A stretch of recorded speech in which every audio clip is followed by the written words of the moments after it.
থানা বা প্রশাসনের মাধ্যমে থ্রেট করা হচ্ছে, ডেকে এক প্রকার থ্রেট করছে, এটা কোনোভাবেই মেনে নেওয়া যায় না। তা আমি এই যে চাপিয়ে দেওয়ার যে চেষ্টা চলছে, এর বিরুদ্ধে আমি খুবই তাড়াতাড়ি কলকাতা হাইকোর্টে যাচ্ছি।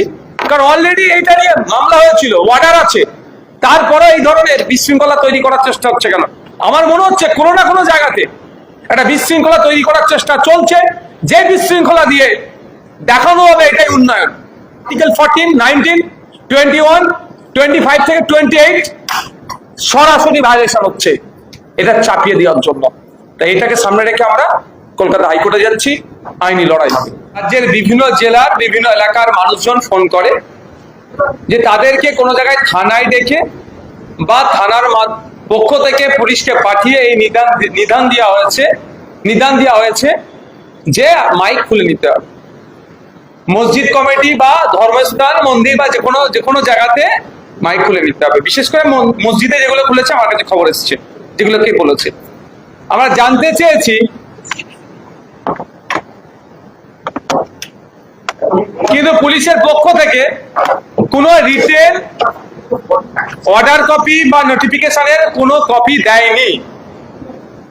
পুলিশকে জিজ্ঞাসা করা হলে পুলিশ এ ধরনের তাদেরকে এড়িয়ে গেছে যে এই ধরনের কোনো রিটেন কপি নাই, বলা হচ্ছে এটা শুনতে হবে। কিন্তু এটার উপরে হয় না। আমরা দূষণ নিয়ন্ত্রণের পক্ষে বারবার, পলিউশন কন্ট্রোলের পক্ষে আমরা, পলিউশন হোক, সাউন্ড পলিউশন হোক, আমরা কোনোভাবেই চাই না। কিন্তু এটা একবার না একাধিকবার কলকাতা হাইকোর্ট থেকে সুপ্রিম কোর্ট পর্যন্ত মামলা গড়িয়েছে। স্পষ্টভাবে সেখানে গাইড করে দেওয়া হয়েছে যে কোন জায়গায় কত ডেসিবেল সাউন্ড বাজাতে পারে।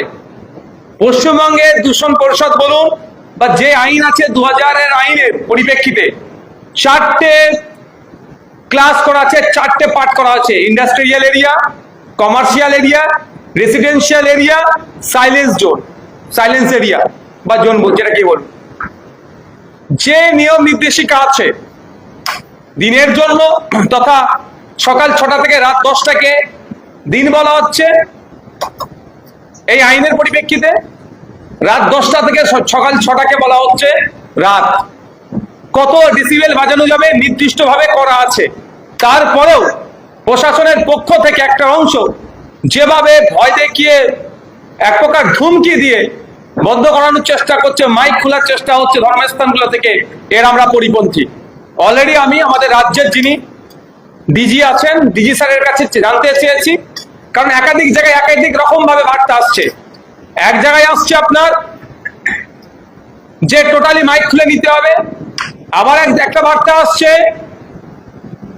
আপনার হজরের অর্থাৎ ভোরের সময় যে কল ফর প্রেয়ার বা আজান দেওয়া হয়, পাবলিক অ্যাড্রেস যেটা করা হয়, সেটাকে বন্ধ করতে হবে। আবার কোনো জায়গায় খবর পাওয়া যাচ্ছে মাইক খুলে দিয়ে নাকি শুধু বক্স লাগাতে হবে। আমাদের স্পষ্টভাবে আমরা জানতে চেয়েছি ডিজিপি স্যারের কাছে যে অ্যাকচুয়াল আপনাদের নির্দেশিকা কি আছে। যদি এই ধরনের কিছু নির্দেশিকা থাকে আমাদেরকে প্রোভাইড করুন, এবং প্রত্যেকটা মসজিদ কমিটিকে প্রোভাইড করে দিন। মসজিদ কমিটি হোক বা অন্যান্য ধর্মস্থানের যেগুলো আছে, সে মন্দির হোক, গুরুদুয়ার হোক, গির্জা হোক, যারাই সাউন্ড সিস্টেমে ইউজ করে, নিশ্চিতভাবে কোনো যদি নির্দেশিকা থাকে নির্দেশিকার মধ্যেই থাকবে, নির্দেশিকার বাইরে যাবে না। তা না করে যেভাবে থানা বা প্রশাসনের মাধ্যমে থ্রেট করা হচ্ছে, ডেকে এক প্রকার থ্রেট করছে, এটা কোনোভাবেই মেনে নেওয়া যায় না। তা আমি এই যে চাপিয়ে দেওয়ার যে চেষ্টা চলছে, এর বিরুদ্ধে আমি খুবই তাড়াতাড়ি কলকাতা হাইকোর্টে যাচ্ছি। কারণ অলরেডি এইটা নিয়ে মামলা হয়েছিল, অর্ডার আছে, তারপরে এই ধরনের বিশৃঙ্খলা তৈরি করার চেষ্টা হচ্ছে কেন? আমার মনে হচ্ছে কোনো না কোনো জায়গাতে একটা বিশৃঙ্খলা তৈরি করার চেষ্টা চলছে, যে বিশৃঙ্খলা দিয়ে দেখানো হবে এটাই উন্নয়ন। আজকে লক্ষ্মীর ভান্ডারের পরিবর্তে অন্নপূর্ণা ভান্ডার দেওয়ার কথা ছিল, প্রত্যেকটা মহিলাদের দেওয়ার কথা, সেখানে ধাক্কা দিয়েছে প্রথমে পশ্চিমবাংলার মহিলাদের সাথে। আর এই মাসে অন্নপূর্ণা যোজনার যে প্রকল্পের টাকা এখনো পর্যন্ত পৌঁছাতে পারেনি। শুধু তাই নয়,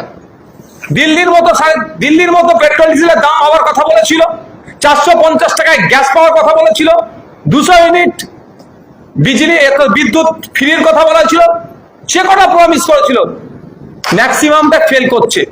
ফলে জনমানুষের যে ক্ষোভের সঞ্চয় রয়েছে, ক্ষোভের সৃষ্টি হয়েছে, আমার মনে হয় কোনো না কোনো, কখন তাসলিমাকে ডেকে নিয়ে এসে ক্ষোভটাকে প্রশমিত করার চেষ্টা করেছিল।